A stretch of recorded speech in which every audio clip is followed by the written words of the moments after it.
Okay, I'm delighted to be joined today by Harry Walsh from Letterkenny. Harry would have played 42 times for Harps in a period between 1986 and 1990. He obviously would have played a wee bit more if he could have cured his wanderlust. But as a young man, he did spend summers and some time in both America and Australia, seeing the world, as well as playing for Finn Harps. How did you first sign for Harps, Harry? How did that really come about? Good afternoon, Bartley. I was playing in a summer cup. I think it might have been the Manor Cup final, and we got beat. Declan McIntyre was playing for an old star team, and we were a group of local lads. They beat us anyway, and the following day, from memory, Harps were playing in a show and select down in Carndon. It might have been the opening of a new pitch or something like that. And Harps hadn't was short of personnel. And as we were driving out of Letterkenny, McIntyre says, "I know a buck that'll play for us." So he called the front door of the house and says, "You've got your boots." Told me what it was about, and I said, "Geez, I can't do that. You have to be asked," and so on. She said, "Just take your boots and come along." So we arrived down in Carndon that evening, and I remember they played a 4-4-2 formation. I was playing left back, and they had no right winger. I spent the whole evening just running up and down the sideline, as was my want at the time, and it didn't do too bad. In the pub afterwards, after the game, and Fran Fields, God rest him, says, "I'll have you playing for Liverpool, and before the end of the year, me and Kenny Dalglish are best of friends." And of course, me being me, I said I want to play for Arsenal. so that was that. And then Tommy McConville, another man who's gone to eternal reward, Tommy signed me then that evening, and that was, as a man says, that was the start of it, partly. That was the start of it. So you'd come through the Letterkenny Schoolboys League, hadn't you? I think Dick Duffy, you mentioned to me before, had been pretty instrumental in getting you to play for the Old Town team at the time.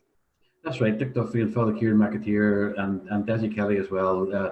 At that time, the Letterkenny District Schoolboys was just, it was the first year of it, and Ballyrain, we hadn't got enough bodies, and Desi Kelly was cute enough to get us linked up with the Old Town. And we got to the first final, and Lurgy Brack beat us 4-3. And Liam Haughey was the captain of the Lurgy Brack team, and I was captain of the Old Town team. And some great character, partly, and it was great times. It was just, the crack yourself. Play football 24/7, you get away with it. Absolutely. And that led you to playing for Letterkenny Rovers for a number of years as well.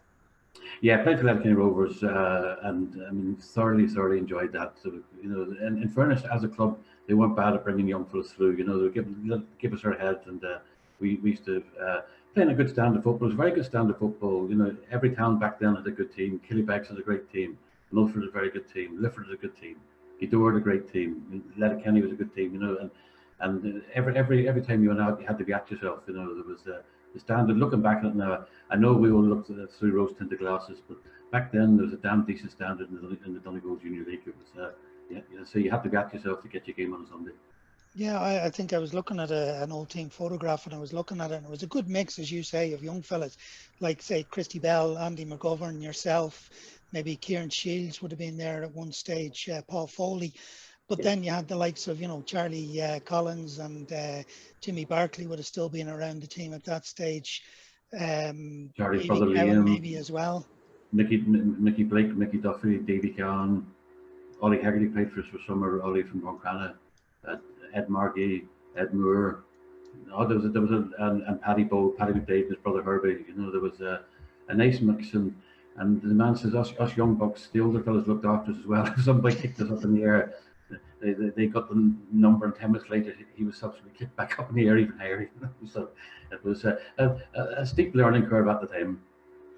Right, and as I say, then you graduated to the harp side, and Tommy McConville. What did you make of Tommy? Because I mean, that season, the first season that you signed for Harps, I mean, let's be honest, we should really have won promotion that year. Ourselves and Derry were probably the two best sides in the league up to Christmas. Yes. And then Harps form tailed away then in the second half of the season, and Shelbourne came through. Derry went up as champions, and Shelbourne then they went up in the other spot. Yeah, football wise, and I don't mind who hears me saying it, but we were the best team in the league that year. The outstanding players. Tommy and Minnow, they played themselves. That's John Malik Senior, and then you had Colin and John McDade up front, and they were scoring 15, 20 goals each, and then Paul Kern, that was his first year in senior football, and yourself in the defence, and Dennis Cunningham, Ian Arkwright. You know, the names just trip off the tongue, and each and every one of those ones was technically proficient and was good on the ball and comfortable on the ball, and we kind of confidence, but like the Newcastle team in more recent times, we always felt if we conceded two, we'd score three, and a combination of things. Tommy was a pure football man, you know, but when we trained on Tuesday and Thursday, there wasn't 20 laps of the pitch. It was, you know, it was straight away into football, one-touch football, and we might play for a couple of hours, you know. So maybe looking back on it, we might not be as fit as we could have been, and maybe that's one reason why we did tail off in the latter end of the season. That's just me looking back, and you know, 35 years ago. Well, hindsight's always a great thing. I mean, you know, you look back at it, and as you're quite right in saying, we probably were the best football inside that year. But for some reason, it just didn't click, or maybe it was the Derry City bandwagon, whatever it was. I mean, I know that's one of your favourite games, talking about that Derry game that we went into the Brandywell. Derry were unbeaten, we were unbeaten, and we came away with a 1-1 draw, thanks to John McDade's wonder strike. Exactly, Bartley. That day, it's probably the only time in my footballing life that I was just spooked. I was marking Kevin Mahan, and he knocked me off for a couple of minutes. He whispered in my ear, "Did your mum know you here?" You know, and just completely spooked me. Never before nor since has anybody spooked me, and it just goes to show that the experience we had in the team at that time. Roper, Liam McDermott was playing right back, and Roper seen that I was struggling, and I probably wouldn't have got the half time partly because it just Kevin Mahan had me completely spooked, and Roper says swap, and he was marking on the Gamma, and I had marked Pelly that day, just anybody but Kevin Mahan. So of course Roper went over to Kevin Mahan and probably kicked him up or down, or I mean, and that's being a wee bit unfair to Roper because he played football as well. But Roper he was a tough character. Yeah, Roper said, "Well, you think you can take the young fella? What about the older fella?" You know, and funny, the Gamma that particular day they were doing a documentary. I think it was called Black on Black or something like that about the. I think it was Channel 4, wasn't it? Yeah, that's correct. For South African, you know, and making his way, you know, in a foreign league and so on and so forth. And again, I don't think he got to touch the ball that day because, as I say, I didn't mark anybody that day after what Kevin Mahan said to me. And in fairness, I was a young cub just starting out. And but yeah, John McDade's equaliser, and I've seen on social media in more recent times that George could have won it for us, but I suppose realistically, Declan McIntyre probably saved us. You know, it's truth be told. But it can be great times, and I mean, with 15,000 officially in the Brandywell that day, so I don't know what the unofficial figure was, you know, but I think in the Derry Journal report, Frank Kern, God rest him, said 15,000 was the official crowd in the Brandywell that day. So good times, Bartley. Great times actually. Absolutely. And we lost Tommy McConville as manager at the end of the league campaign that time, and Jumbo Crossan and the late Terry Kelly came in just to steady the ship. I don't think they ever were going to get the job on a permanent basis, but they came in for the Shield campaign, and we did quite well in that Shield campaign as well. That's right. We got to the final of it, and as was kind of Harps history, there was a wee bit of a commotion towards the final. A couple of lads, I think it was to do with bonuses or money we were meant to get, and a couple of lads decided they were going to strike and wouldn't play and what have you.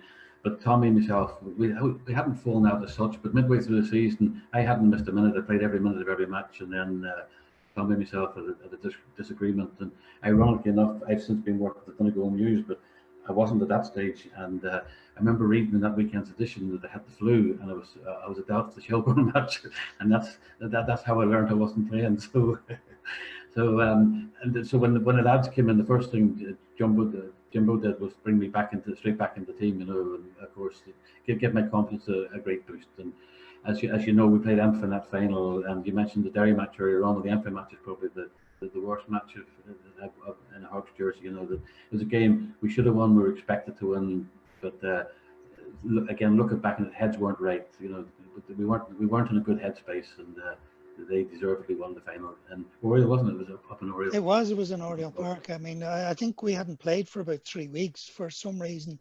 I don't know whether they had a backlog of games or what it was, but we hadn't played. I know Con McLaughlin told me the great story. Declan Sherlock was on the Harps committee at the time, and at the end of the match, he called over to Con. He says, "Oh, Con, you should have called off the strike," i.e., you know, that the boys hadn't played at all. Yeah. But my memory that day was there was a wonder strike by Crack McKeever that day again. Paul McGee, I think, of Empha. He later went to Wimbledon, played for Wimbledon, that's Wimbledon. right, yeah. He scored a hat trick for Yeah. Empha, but the best goal of the day was Kraken. He literally got the ball about 30 yards out from goal and just let fly, and it flew into the top of the net, you know. But yeah, no, it was a hugely disappointing day, and I remember like there was a huge crowd of Harps fans up there, and a handful of Empha fans. Yeah. They were the ones that, you know, took the shield back home. You disappeared for the summer that year. I think you went to the United States of America. And when you came back, Chris Rutherford had taken over as Harps boss. But it's a little known fact that Noel King had actually approached you to sign for Derry City at that stage. You've your homework done. I was I just came back to the States, and Noel King rang me, and he said he called my parents' house in Bartley Ramsey in Letterkenny. I think it was about 2, maybe 3 weeks before the season was due to start, and they were due to play Waterford in Kilcowan Park. I think that was the opening game of the Premier Division season, and I think from memory, Stuart Gold or Jack Kay, one of them was suspended, and old Noel King says you're guaranteed the first 2 matches of the season, and then thereafter, you know, it's up to you to kind of do. But of course, I'd spent 3 months in America, hadn't kicked the ball, and probably I'd seen the inside of a bar for maybe once too often, you know. So I went up to, I think from memory, I went to Finn Park then the Tuesday night for training, and I remember meeting a couple of lads, and before I got back down the road, I said, "No, there's too much crack here." And I mean crack in a nice sense of the word. They were good lads, you know, trained hard, played hard, and indeed we enjoyed ourselves the Sunday night after a match as well. But I just couldn't leave them, and then again thinking back on it, I knew in my heart of hearts I wasn't as fit as I'd like to be, and with the likes of Martin Reid who had been playing for Waterford at that time, and Mick Bennett, and they were 2 lively strikers, you know, and a combination of maybe lack of confidence and lack of fitness. I just said no, I'm going to stay with Harps, and which I did. Would the fact that Derry were in the Premier Division at that stage, would that have kind of put you off a bit as well? You know, you're sort of saying a lack of confidence and things like that. Like Harps were going into another First Division campaign, whereas Derry had just been newly crowned First Division winners, and we're going to play in the Premier Division for the first time. Yeah, and the fact that John McDade had gone up to them, and Paul Curran was there, and Liam Coyle, and you know, and Crack. I think Crack might have went up that time with Crack, Kevin McKeever. So I'd have known all those lads. So it wouldn't have been a case of you know, there'd be plenty of boys in the dressing room. I'd have known. You know, I'd like to give them it's one of the regrets. Probably too strong a word, Bartley, but I would have liked to have maybe you know, seen how it would have got on. But at the same time, I mean, I was a Hearts man, you know, like King Rose man, Donegal man, and I didn't really, you know, I wasn't that bothered, you know, looking back on it. It wasn't the be all and the end all to play for Derry, you know, and that's probably the way my whole career went. You know, I love playing football, want to play football, but wasn't, you know, it wasn't the be all and the end all. Yeah. You know, as you say, yeah. I went to America, and the following year I went back to America. So I don't think I ever done a pre-season with Harps. I just came home in time for the start of the next season, and probably told the incumbent, whoever it was at the time, flying fit, spent the whole summer playing in the States, you know. You were also young enough, I would say, Harry, to compensate for it as well. It's only when you get to the tail end of your career you realize you actually have to work on your fitness, rather than, you know, when you're 19, 20, 21, you know, fitness will come to you quite naturally. That's right, and I was naturally fit. I had the ability to get up and down the pitch, and you know, then get back up and down the pitch. It wasn't that didn't faze me at all. And I was lucky I was 2-footed, you know, so it came relatively easy. With your background in athletics, because I know when you were younger, you were quite an athlete as well. You would have competed nationally in athletics. Would that have helped you at all on the football pitch? It probably would. You mentioned athletics. That I remember to get to an All-Ireland cross-country final, you had to be in the top 15 in Ulster, or your team had to be in the top 3 teams. And we would never have a team. But I mean, it got to the stage where I laugh and think back on it, but I would count from the front back. I wouldn't say I was never would have been good enough to win it, you know. Yeah. But I'm sure I was 12th or 13th, and always, you know, so could qualify. And invariably the All-Irons have been Waterford or Cork, and it was weekend away and the weekend's crack, and it was brilliant, you know. And then Patsy McGonigal, who had been involved with the LYAT and stuff like that. Patsy was involved with Finn Valley, and he would be kind of playing the steer at times down the athletics route. Particularly when I was reaching later teens, that one you could if you played football and you got a kick in the ankle, that was you out of the athletics type of a thing. Yes. I was always, I suppose, a team player. I enjoyed the crack. I keep coming back to that word crack. But I enjoyed the team spirit. I enjoyed being with different people. The individual thing just only took me so far. Yep. And as I said, now you came back and you decided you signed back with Chris Rutherford and the boys. How different was Chris as a manager to Tommy? Because I mean, both of them would have had stellar careers as centre halves in the League of Ireland. Well, funny, and Chris was blunt, and he effectively told me I was too good looking to be a centre half. That hadn't, my nose wasn't broke, and I had no stitches around the eyes and stuff like that. Whereas I was trying to tell him it's all about timing, Chris. You don't have to bury your head in the middle of some man's boot if you can get in and get out before him. But Chris was old fashioned. Let's put it that way. He wanted his centre halves to be 6'4", and and as broad as that. So. Myself had differences about how the game should be played. So now, lovely, don't get me wrong, lovely fellow, but he just had a different. His centre halves were to put the ball 3 fields away and what have you, and whereas I was trying to take it down my chest and play it out. And as you probably remember, I've been caught the odd time, but that's the way I just didn't like the ball going out of the field to play at all. And wanted to play it in the ground, etc. And again, that team that Chris put together, particularly in the first season he was there, they came very, very close to getting promotion again. I think that was the year that Con scored, I think it was 18 or 19 goals. Yeah. Gregory Carney would have been there, Fago would have been there. And again, some of the boys, John Quigg would have been there, Yeah. Again, was there something about that side that just wasn't quite right, that they just couldn't get promotion? Or Cove, I think, were very strong that season, and I think they went back. I think they'd come down and gone back up again. Yeah, and who went up with them? Athlone, was it? I think it was Athlone and Athlone's centenary season. Yeah, I mean, you mentioned Fago, amazing player. I mean, he was in the twilight of his career, but he used to always just say, "Give me the ball. That doesn't matter who's around me, just give me the ball." And I'd never seen that before, and he just couldn't get the ball off me. But he was brilliant, great at orchestrating things. But again, he was the tail end of his career. Maybe we're just missing a bit of athleticism, maybe, or you can't say experience, but Colin at that stage was his late 20s. But then the likes of Quiggy, they would just starting out in their careers, So I can't really put my finger on it. But again, good footballing team, and maybe we weren't ruthless enough. But funny, under Chris now, I thought that we were a wee bit more kind of, he would take a 1-0 every day of the week, whereas I prefer 3-2. Tommy was going to be 6-5 or 7-3. Exactly. But even back to Tommy, that year, Bartley, I think we were on a tenner point, in the bonus, and so we get 20 quid if we won a match. And pity there wasn't 3 points in, because we get 30 quid. So we get 20 quid for a win. But towards the end of that season, I'll never forget it, John Minnick, he got 10 or 11 stitches in his ankle before one match. And the boys were manager and assistant managers. So they were getting a tenner each as a manager and assistant manager, but they're also getting a tenner each as the players. So they were doubling up, So Minnick wasn't fit. He was hobbling on one leg, but he played, and he actually switched from right foot to left foot. He was that good anyway, But so that he would get hopefully his extra 20 quid.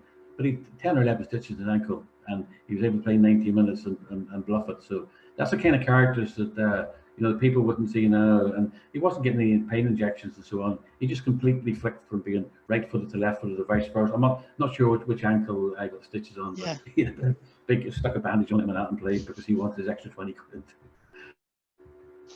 Unbelievable. And again, I think you've been playing at that stage with the Irish colleges side as well. I think you mentioned to me that Porrick Carney and Bob Eustace were the managers at the time. Yeah, that was another brilliant experience. They were primarily Dublin-based players, Bolton Street and Kevin Street, and John Caulfield, who had a very good career with Cork afterwards. He was not alone. There was Gordon Cowper from Limerick, and Sean Ferry, who was up with Harps at the time. Sean and myself would have been, the kind of Donegal contingent. George Greer would have played on it. George Greer, then he played as well. and Pascal Cullen, who was in Bolton Street. Pascal played. Pascal from Letterkenny, yeah. That's right, yeah. Pascal himself played over in Nottingham first time we ever beat British Polytechnics, and two of us were the centre halves, you know. So it was some great memories. You know, I was with them for 4 years, and it was alternative years. You got trips to Europe on year one, trip to England year two, trip back to Europe year three, and you know, trip to England year. So each year we were going to Holland or Belgium or Germany and places like that, and it was super. It's just, I say 90% of the lads were Dublin, and they were all again all League of Ireland players. And when I started, I was playing for like Rovers, and it's thankfully never an inferiority complex. They were all just great lads, you know. And of course, we were the cultures: John Caulfield, myself, and Gordon Cowper, the three kind of country lads. The rest were all Dublin lads, you know. And yeah. They would buy and sell you partly, but that was all part of the crack as well. Brilliant. And after that game in the City Ground in Nottingham, you were actually approached by a First Division manager. Well, it would have been the old First Division, what would be the Premier Division now. You were actually approached by a Premier Division manager to actually go and do pre-season with them. Yeah, hard work with some Sheffield Wednesday manager at the time. Yeah, we as I said earlier, we beat the British Polytechnics. I think we beat them 2-0 or 1-0.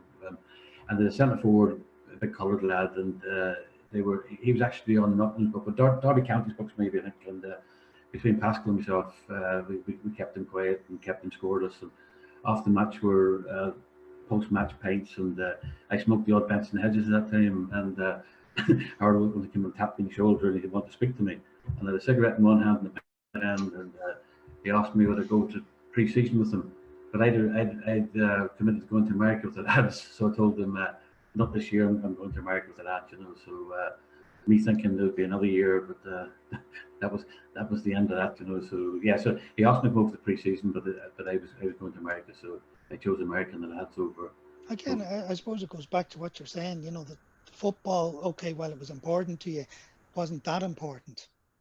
Yeah, well, come here. It was that important, Bartley, but I don't know. Looking back on it, did I have the wherewithal to stand with my mother and kick my brother? I mean, and that's what you needed to get to, you know, to professional levels of the game. And maybe that's what you know. It just wasn't in me to, you know, I hope that whoever else is playing left back breaks a leg to give you a chance to get playing. You know, I want to play, and I want to play 90 minutes every day, and you know, I didn't. I wasn't that bothered about all this kind of, you know, as I say, having to stand on your mother to get up the ladder, like, you know. Yeah, I know what you mean. And you played in that very famous game against Drogheda at Finn Park when we were 4-1 down with about 20 minutes to go. Were we 3-1 down at half time, were we? Oh, I can't remember. I know we were 4-1 down anyway with 20 minutes. I do remember at half time we were told, you know, that to keep things tight, and you know, that we can get back into this match. And within 2 minutes of the restart, I probably made a mistake and we 4-1 down. We ended up winning 5-4. I think Tom McNulty may have scored a couple that day. And, they did. Yeah. And they were again another great player. You know, when you go through all the likes of, you know, Declan McIntyre, Paul Kern, Crack, Liam Coyle, and Tom McNulty, all them lads, they all ended up winning things at different clubs. Like, you know, once they left Harps, and John McDade was an Irish Cup winner, Portadown down before he came to us. And obviously, Con was the leading goal scorer for the club, and then towards the latter end of my Harps career, the likes of Anthony Gorman was coming through, and Anthony Kiernan had come back from England, and John Jared McGettigan was starting out, and you know, they all end up playing, you know, having careers 10, 15 years in the League of Ireland. Yeah, and that's kind of why, in a sense, I sort of say to you, you know, you had Tommy Mack's team, you had Chris Rutherford's team, you know, why didn't you win promotion? I mean, you're talking about these players, and you're quite right, like say like with Gregory Carney as well. I mean, what that man couldn't do with a football just couldn't be done. I mean, he was a supremely skilled player, and as hard as nails as well. Decky Mack, as you say, was the regular goalkeeper. You know, he went on to win the cup with Galway and stuff like that. Like, it just seems strange that whatever it was when they were at Finn Park, that it just didn't quite gel for some reason. Yeah, and I mean, Gregory Kearney, another man's gone to his eternal reward. You know, I mean, such a player, 2-footed. You know, it was just brilliant. You know, again, maybe there's a little bit of weakness there on a Sunday night after the match. You know, we'd be known to maybe frequent the grill or Yeah. wherever on the way home, and that it was always time, Bartley. I mean, we were fit and we played hard, but you know, we kind of partied hard and you know, and enjoyed ourselves as well. Maybe that was the missing ingredient was the fact that we were, albeit it was a Sunday night and the game had been just been played. But I mean, we were waking up on a Monday morning, maybe with your knees 3 times as they should be. If you don't remember, you know, for sure, you had a few sedatives to kind of to keep the pain away the night before, you know, and so maybe stuff like that. But we just haven't got that real, be it someone like a Paul Haggerty or somebody Yeah. who's just you know pull everyone by the scruff of the neck. You know that I mean, to use the kind of GA analogy. Jim McGuinness done that with the lads in 2012. You know that he seen the ability there and what have you, and he just took them all into the room and got them to believe themselves, etc., etc. Technically, we were as good as what was out there, but maybe we just it didn't hurt us enough to lose a match, or we weren't. You know, it was a and I'm not trying to be disrespectful to my teammates and stuff like that, but I say maybe it's just I'm not sure partly why we didn't go up. We should have went up and. I mean, there's a documentary on about there the last day, and that brought hairs up the back of my neck, like because that was my vintage. That's when I was playing. Yeah. And Christic and the Gamma and all them boys, you know, and Nelson and Silver. I mean, we were as good. We were as good as them, like, you know. But of course, they were City boys, they were Derry boys, and we were Donegal lads, and there was an inferiority complex. And maybe there was a bit of that in it, you know, because we weren't Donegal lads, because I mean, there was Con and there was myself, and you know, there wasn't too many more Donegal lads, Declan McIntyre.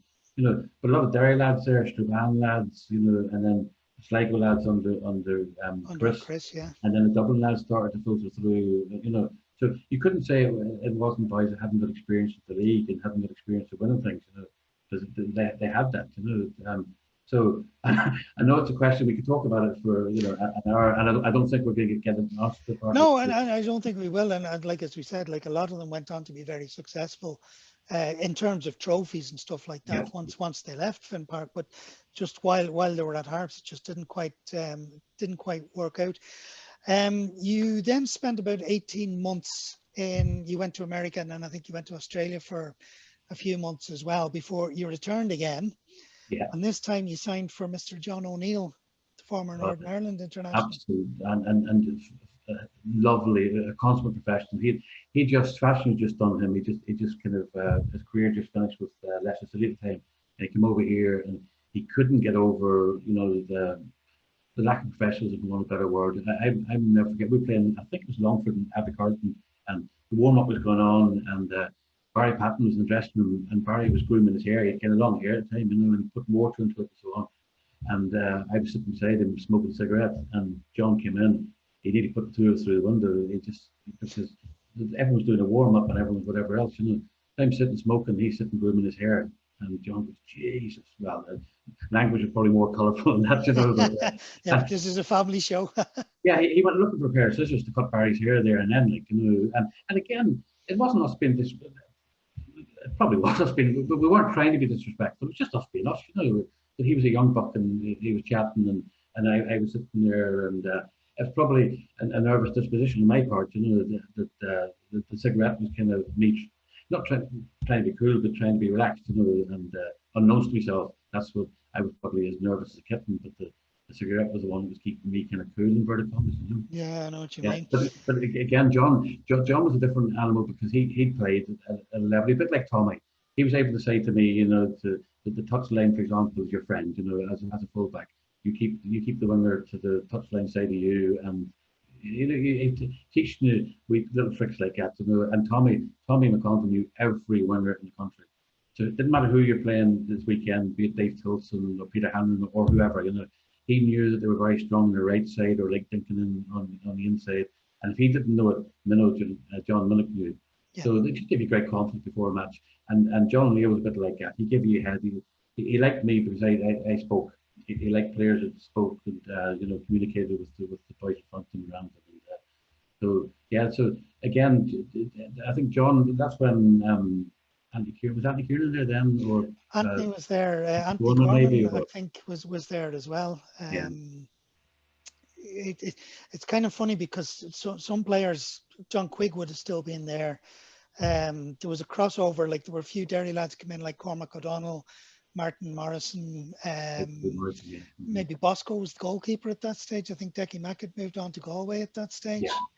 You know, so while there was still a good core of players, I kind of look back at it now and I think that John didn't have as strong a team as, say, Tommy Mack or Chris Rutherford would have had. And I think maybe, you know, that was down as well to the club. I think finances were quite low at the time. They did away with the reserve side in the Ulster Senior League, which both Tommy Mack and Chris Rutherford would have had the benefit of. And I think John, you know, ultimately, I think that was probably one of the biggest bugbears that he had, was that he didn't have people ready to step into the first team if somebody was out suspended for a few weeks. And likewise, you know, that they wouldn't be match fit and things like that. You're right, partly. That if he keeps the same 11 fit that he wanted, that was grand. But any man come back from injury, he had no way of proving his fitness and stuff like that. I mean, I remember going down the Cove. Long way to go when you only carried 2 subs back then. And before I left Donegal, I had a quad injury, and I didn't do injuries back then, but I had a quad injury, and went all the way to Cove in the morning of the match. Done the warm up the first time I went to kick the ball. The quad went again, and so I can imagine as a manager that must be frustrating. That obviously because I had carrying injury, they took 14 down the Cove. But you know, you are restricted. You're hamstrung when you only got 2 subs, and you know, maybe that was John's problem. Again, he just didn't have the numbers.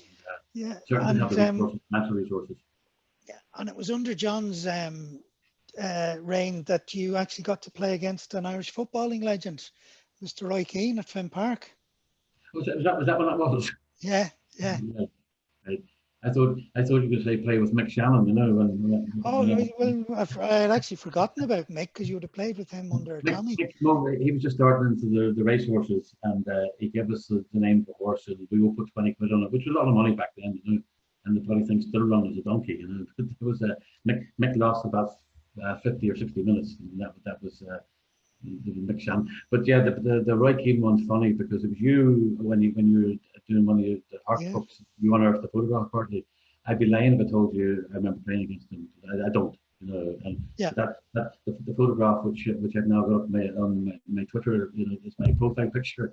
It proves I played against him, but that's about as far as I can tell you. You know, well, I think it's a classic because you're in the air and he's obviously flying underneath you. So trying to cut me in half, yeah. Yeah, exactly. I would say he was going in for one of his trademark tackles, and you were getting out of the way quicker. Exactly, but that's a bit like what I used to say to Chris Rutherford. You know, that it doesn't matter how big you are. You know, you see it coming, you get out of the way, like, you know. Yeah. Whereas Chris would probably wanted me to plant my feet in the ground and prove how tough I was, but no.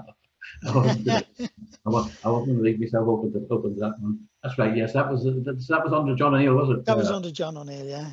And then finally, Harry, I think I've covered most things with you.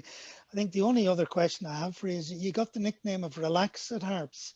Are you going to tell us the story of how that came about? We'll have to. No. Where were we? Newcastle West, I think, partly, and. This was the night before a match. Tommy, Minnow, Con, maybe Fago. Fago wasn't there this year.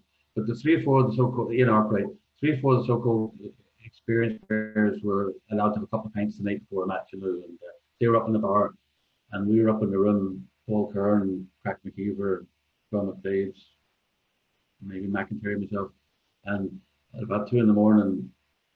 Tommy caught me going down the hallway with a tray of 5 pints in my hand, and again a couple of experiences. What in the F are you at, you know? And I just told to relax and walked on.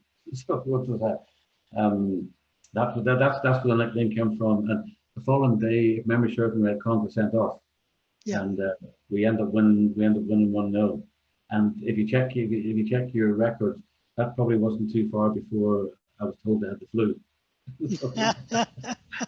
So that was he couldn't drop, in my humble opinion, he couldn't drop Paul Kern, but Paul was playing superbly. He couldn't drop Declan was the goalkeeper, and he couldn't drop John McDavid, John was scoring the goals. So my my rationale is I was a weak link, so it was easiest man to drop was myself. So that's where the nickname came from. And again, it's one of those ones now. I mean, obviously with social media, this people will see this and it'll sound like we're doing nothing but drinking and stuff. And in fairness, we weren't partly. We really enjoyed ourselves, and primarily we drank the night of the game. As in after the game.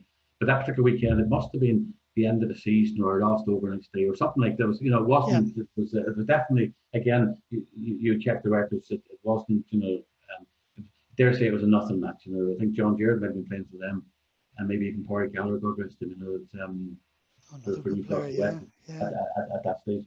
But we won the match, and McCon got sent off early on, and again, because we didn't carry any subs back then, he couldn't drop 3 or 4 because he hadn't got 3 or 4 boys to replace us with. But I mean, even you mentioned Fago earlier on. Fago, Chris was manager, but Fago and maybe Paul Field and them kind of guys used to have a couple of pints to settle themselves. That's what kind of seasoned pros were allowed to do the night before a match. But us young bucks weren't allowed to do that. And in fairness, 9 nights out of 10, we didn't bother. We did pack up in a room watching videos and playing cards and stuff like that. But on that particular night, the Newcastle, I think with Newcastle West, that's what happened. I caught them up the hallway with a tray of drink, and Tommy wasn't too amused. But all I could think of was just relax, Tommy. Yeah, relax, Tommy. Yeah, well, look, you were young at that stage as well, and there's a lot of things we do, when you look back at it and you think, well, maybe I shouldn't have been doing that, but look, it is what it is, and it's happened. And fair play to you. You told the story honestly, And then I think Alex Harkin was in charge of me for a while. I think it was a game or two. That's right. It was probably just before John O'Neill came in. Well, was it? He was caretaker just before John came in. I just come back from, I think probably going to come back from Australia. And again, Kilcoen Park and Waterford again. He played me centre forward. He dropped Colin to play me and Barry Patton up front. He wanted to get me matched up because I'd been away for 18 months. And again, in Alex's defence, I probably told him I was fit, but a wee bit rusty. I hadn't played for I hadn't played for 18 months at that stage. So I was well rusty. But yeah, so I'd say nothing but just great times and great memories and great lads. And lads to still be friends, Bartley, 35 years on, from different parts of the county, different parts of the country. And I say just, and thankfully now with all the boys doing so well, it's great. And there's a great buzz about the place again, and I mean it kind of takes me back to those days in the late 80s when okay, we got relegated when the first division first came on, and the first season wasn't a great season. Bobby Toland and Charlie McGeever were there, and to be honest with you, I don't think we had recovered from getting relegated, but sort of Tommy McConville's, Chris Rutherford's time, there was great excitement around the place because we did actually think that we were going to get up one of those years. And we probably should have got up both those years. That first year it was Derry and Shelburne. The second year you say it was Cove and Athlone. Cove and Athlone, yeah. And you couldn't say any of those teams were better than us. It'd be different if you're, even Derry at that point weren't, they weren't better than us. Obviously, getting massive crowds and great support. But again, I wouldn't have swapped too many of their players with our players at that time. I think we could have, we did hold our own with them that 1-0 draw that day. Yeah. First time we ever drew with them, wasn't it? Sorry? First time we ever drew with them. The first time we, I think we got beaten in the first 2 games. 85, 86, they beat us home and away. Yeah, we drew with them, and then obviously we got beaten at Finn Park at the tail end of the season that year. Then when Tommy got sacked after that, Yes, yeah. Harry, that's great. Listen, really appreciate you taking the time out just to give us some of your memories. It's very much appreciated. As always, Bartley, good talking to you, buddy. Talk to you soon. You too. Thanks.